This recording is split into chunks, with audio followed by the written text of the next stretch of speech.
Eh bien bonsoir à tous les amis, supporters, supportrices parisiens, parisiennes, supporters, supportrices, autres clubs, amoureux du football, bienvenue à vous les amis. Bah écoutez, on va faire une petite vidéo et je suis content de vous retrouver. Une petite vidéo qui n'était pas prévue, mais moi quand j'ai vu l'ampleur que ça a pris, le fait que le PSG a eu un penalty contre Newcastle dans le temps additionnel, quand j'ai vu le tollé que ça a fait de la presse étrangère, même voir, et ça on va y revenir aussi, des Français les gars, des médias français qui pleurent qu'un club français obtient un penalty.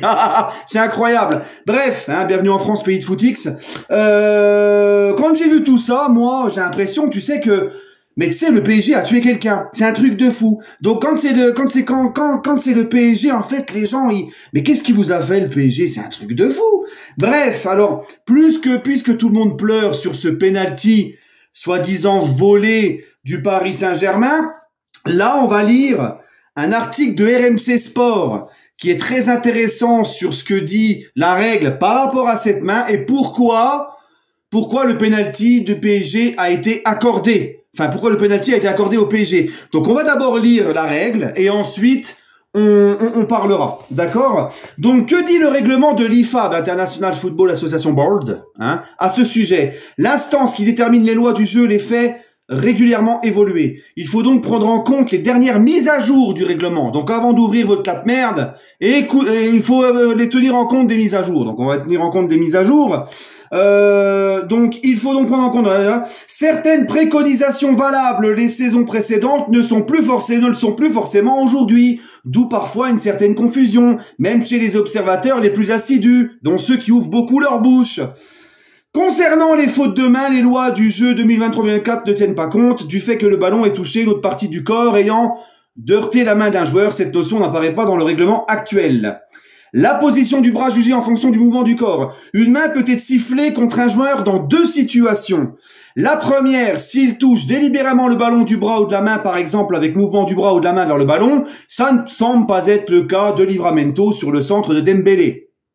La seconde, s'il touche le ballon du bras ou de la main en ayant artificiellement augmenté la surface couverte par son corps. Ce point précis est laissé à l'interprétation de l'arbitre, sachant que l'IFAB explique qu'il est considéré qu'un joueur a artificiellement augmenté la surface couverte par son corps lorsque la position de son bras ou de sa main n'est pas une conséquence du mouvement de son corps, dans cette situation spécifique ou n'est pas justifiable par un tel mouvement. En ayant son bras ou sa main dans une telle position, le joueur prend le risque de toucher le ballon avec ses parties du corps et ainsi être sanctionné. Monsieur Marcignac, l'arbitre de la rencontre, alors attends, purée, j'ai été trop loin voilà. Monsieur Marcignac a sans doute estimé que la position du bras de Livramento n'était pas une conséquence du mouvement de son corps sur cette action et il a décidé de le sanctionner d'un penalty en jugeant qu'il avait artificiellement augmenté la surface couverte par son corps. L'officiel polonais appelé par ses collègues du VAR a revisionné l'action au bord du terrain, s'est basé sur son interprétation comme le règlement l'invite à le faire. Je répète, on rembobine. Comme le règlement l'invite à le faire. Comme le règlement l'invite à le refaire. Comme le règlement l'invite à le refaire. Donc taisez-vous un peu. Un autre arbitre aurait pu juger la situation de manière différente. Voilà. Donc ce genre de main, c'est à l'interprétation de l'arbitre. Donc l'arbitre peut très bien la siffler. Donc arrêtez de nous casser les pieds. Parce que quand c'est contre le PSG, si c'est la même main qui est sifflée contre Newcastle, vous auriez tous rien dit, vous auriez tous été contents et vous auriez préféré pointer du doigt le PSG qui a été ridicule, comme lors de la remontada où personne, médias français compris, n'ont absolument jamais parlé de la honte arbitrale ce soir-là. Mais quand c'est le PSG qui a enfin, parce qu'en Ligue des Champions, on n'a jamais de chance, hein, on a toujours les faveurs d'arbitral contre nous en Ligue des Champions, et ben pour une fois que c'est en notre faveur, on va pas s'en plaindre.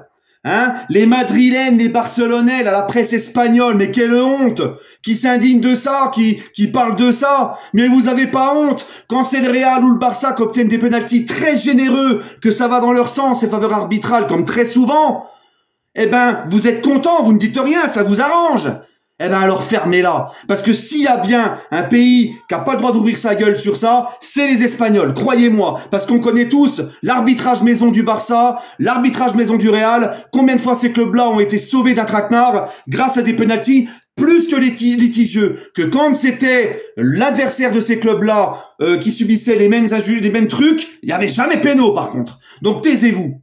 Et en plus de ça, pourquoi n'ouvrez-vous pas votre bouche, puisque soi-disant le PSG sont des voleurs, le PSG est facilité soi-disant en Ligue des Champions par l'arbitrage, pourquoi n'avez-vous pas ouvert votre bouche sur le contact envers Hakimi, où il y a bien contact sur sa jambe gauche, et l'arbitre, la VAR n'a même pas appelé l'arbitre.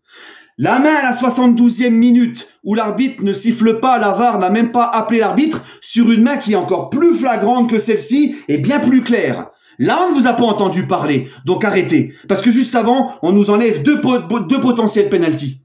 Hein, et si ces pénaltys sont transformés, s'il y a ce pénalty-là sur Hakimi ou sur la main à la 72e qui n'ont même pas l'intervention de la VAR, qui n'ont pas été accordés au PSG, si ces pénaltys-là sont transformés, le PSG revient beaucoup plus tôt à égaliser et ça peut changer complètement le résultat derrière.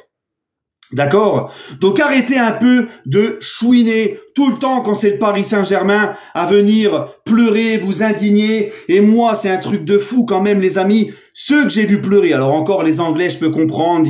Les Anglais, je peux comprendre, ils défendent leur club, ils défendent leur championnat. Contrairement à nous, ce pays de footix en France, c'est incroyable. C'est pour ça, tu vois, des fois, même si je suis contre, même si j'ai été contre, des fois je me dis, mais en fait, on mérite d'aller dans une Super League et de laisser la Ligue 1 crever sans le PSG. Parce que le PSG fait vivre la Ligue 1 avec les droits télé, l'argent que le PSG... Tu vois, si la Ligue 1 est aussi bien vendue qu'il y a des bons droits télé, c'est aussi en grande partie avec le Paris Saint-Germain, les joueurs qu'ils ont ramenés, etc. Depuis qu'il y a les Qataris. Mais les gars, au bout d'un moment, hein, des fois t'as envie de dire, on a envie de peut-être partir en Super League et de vous laisser crever avec votre Ligue 1. Parce que quand je vois tous ces journalistes français là, journalistes français, et il n'y a qu'en France que tu vois ça. Les mecs s'indignent, journalistes français, s'indignent d'un penalty accordé à la dernière minute à un club français qui leur permet de garder leur destin entre leurs pieds dans la compétition. Ça, c'est une dinguerie. Ça en dit long sur le fait que le PSG est détesté en France.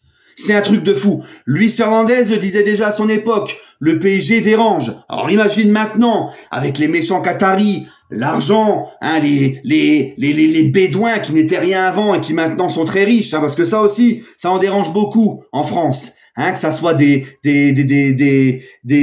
méchants Qataris, des bédouins, des anciens bédouins, il y en a beaucoup, ça leur fait mal, ça, hein.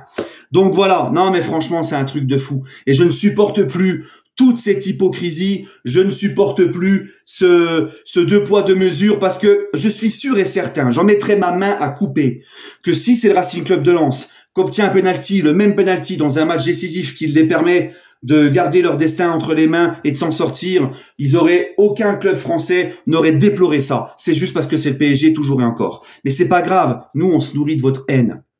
Et j'espère, hein, qu'on va se qualifier à Dortmund, qu'on va arracher notre qualification juste pour vous faire chier. Et on vous le rappellera, ce penalty. Vous vous en rappellerez de ce penalty. Non, mais c'est un truc de fou. Encore, tu vois, la presse étrangère, les hypocrites espagnols, tout ça, c'est haineux. Hein, on les connaît, les Espagnols, avec Tebas à sa tête et tout. On les connaît, eux, ils sont habitués à dégueuler sur le Paris Saint-Germain, tout ça. Mais quand c'est les propres journalistes français qui s'attaque au PSG pour ce penalty, pour une fois qu'on a une faveur arbitrale en Ligue des Champions à notre avantage. On vous a pas entendu chialer comme je vous l'ai dit pour la remontada, hein, les journalistes français qui doivent être les premiers à défendre les clubs français.